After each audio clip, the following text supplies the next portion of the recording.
লন্ডনের যে মহিলা হাবিবতি নামের এই মহিলাকে নিয়ে ওরা আমার অনেক ঝগড়া হয় ওরা আমার মাঝখানে। এর সাথে আমার এজ ডিফারেন্স হচ্ছে 4 বছর। সো 4 বছর বড় একটা মেয়েকে সুগার মামি বলে কিনা আমি জানি না, আমি ওর সুগার মামি না। সো কোন সুগার মামিরা প্রেমে পড়ে ওদের কাছে যে জিজ্ঞেস করবেন যে কেন মামুনের প্রেমে পড়ে, কিভাবে ম্যানিপুলেট করে মানুষ।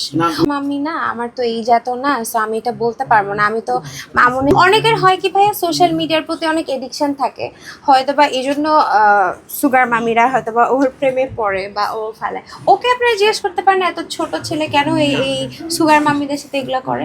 আপনার সাথে ঘটনার পরে মামুনের একটা সুগার মামি বের হয়েছে লন্ডনের। হ্যাঁ, এটা এই লন্ডনের যে মহিলা হাবিবতি নামের এই মহিলাকে নিয়ে ওরা আমার অনেক ঝগড়া হয় ওরা আমার মাঝখানে। ওই মহিলার সাথে অনেক ধরনের কনভারসেশন যেগুলো আমি আমার ফোনে রেখে দিয়েছিলাম, মামুন লাস্ট টাইম আমার ফোন থেকে এগুলো নিয়ে ডিলিট করে দেয়।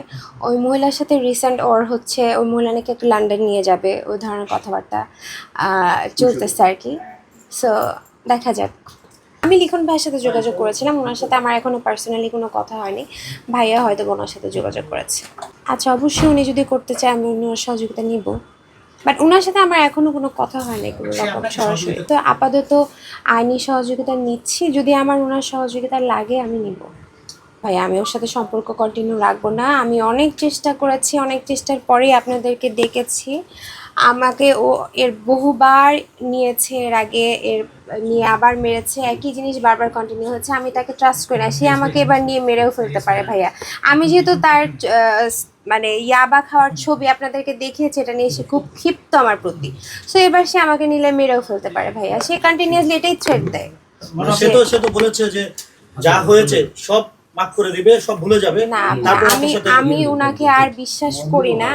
উনি আমাকে যেই ছেলে ভাইয়া দেখেন এখনো কন্টিনিউয়াসলি মেয়েদের সাথে উনি এই ধরনের সম্পর্কে লিপ্ত আছে, আমি কিভাবে ওই ছেলের সাথে থাকবো বলেন।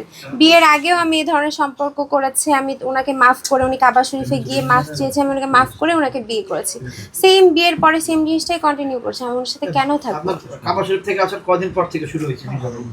কাবা শরীফ ও তখন সৌদিতে ছিল, আমি দুবাইতে ছিলাম। ও সৌদি থেকে আসার 7 দিনের মাথায় আমরা বিয়ে করি।